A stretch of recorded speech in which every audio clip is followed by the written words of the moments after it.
information. That's what we need. We need some awareness here. And the information is coming from new information technologies that take data like this life cycle assessment for a product, which has been, till now, just held by companies. Sellers know things buyers never know. That's called an information asymmetry. The reason we're in the great financial crisis we're in today is because of toxic assets. People were selling goods that were poisoned, and they made trillions of dollars until it all collapsed. Well, we're in the same situation when we go to the store. We're buying toxic goods, and we don't know it. Today, though, there now are software programs. You mentioned photographing the barcode. It's getting easier than that. There's one in the States. It's called Good Guide. And Good Guide is a website. It's a free application in the iPhone. You can take it with you to the store, and you can look up any product you're going to buy. And it instantly rates it on all of its ecological impacts, environmental, health, social. And it ranks every product in a category. You can see, well, I like to buy this shampoo brand. Where does that stand? Well, you find out, oh my gosh, it's got 6 toxic chemicals. You don't want to put that on your hair or your skin. And treats its workers terribly, and has a horrible environmental record. But if you buy this brand, same price, you're going to do much better for yourself, your family, the planet. This information all of a sudden changes the power from manufacturers who know things they don't want us to know, to us, because information is power today. And once we're able to compare products this way, you and I, every time we go to the store, can vote with our money by buying the better product. Always the better product, always the better product. And that sends a very strong message to companies. Hey, if we're going to keep our customers, we've got to follow them. We've got to change. Ethanol is now being sold as eco-friendly, green. But as you point out, there's a lot of human suffering and other things behind the ethanol. Well, ethanol is a scandal, actually, because it's made from corn. Corn is a crop which takes a lot of land. A lot of the Amazonia is now being clear-cut for corn. The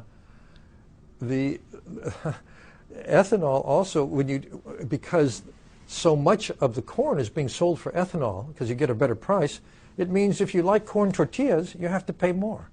If your family is used to corn-based diet, it's going to cost you. It's hurting everyone who depends on corn for food. It's hurting farmers who need it for feed and so on.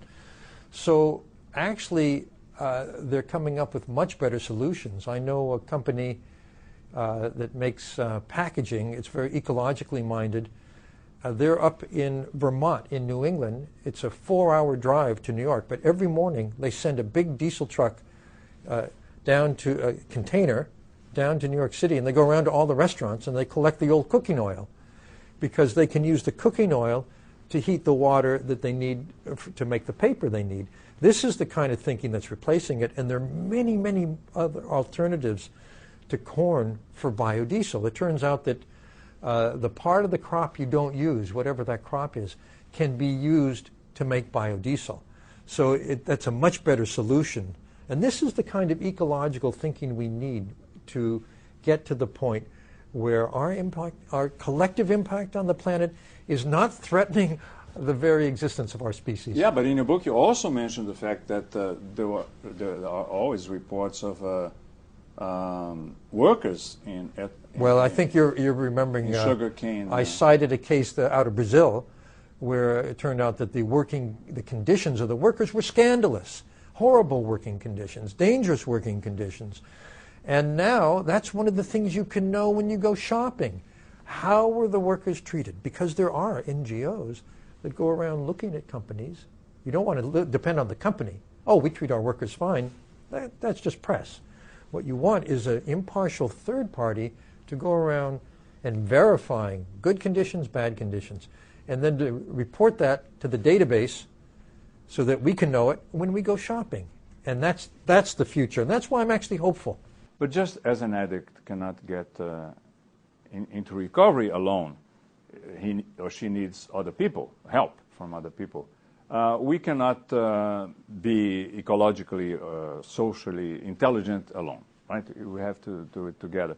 And one thing that you wrote is interesting. Loneliness is riskier than smoking, because lonely people actually get sick. more? The data you're referring to says that people who, if you live alone, you're not necessarily lonely. You may have family, you may have friends, and so on. But people who are lonely tend to get illnesses, tend to die earlier, and it's probably because loneliness makes you sad. Sadness depresses your immune system. You don't take such good care. Maybe you smoke a lot, maybe you drink a lot. But if you look at our situation in terms of the ecological threats, the opposite of loneliness, which is connectedness, is the answer. Because it's not just that I should shop better, but when I do it, I should do three things, actually. I should know the impacts of what I buy. I should get the better thing. I should favor improvements. And I should tell everybody. This has to be done as a community. It has to be done by our sharing what we know with everybody we care about. And they're sharing what they know with everybody they care about. And let it spread and spread and spread. Then it will really make a difference. Then companies will pay attention. Then we'll get the better world we want. You went to Brazil several times. One of the times, there was a very interesting experiment in Yes. social intelligence. It was very embarrassing, but full disclosure, I went with my son. He was in his 20s at the time.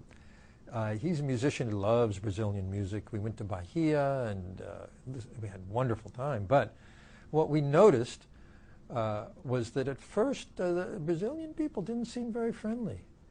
But then as we stayed, day after day after day, we noticed they're getting friendlier and friendlier. Actually, that was a complete projection. It was a distortion, and it was us who were uptight Yankees coming to a very warm, wonderful country where people are very outgoing. But it was because of our own anxieties that we thought people were unfriendly. Everyone was friendly. It was as we relaxed, we were able to get the message. Thank you. George, Thank you very pleasure. much. Yes. Thank you.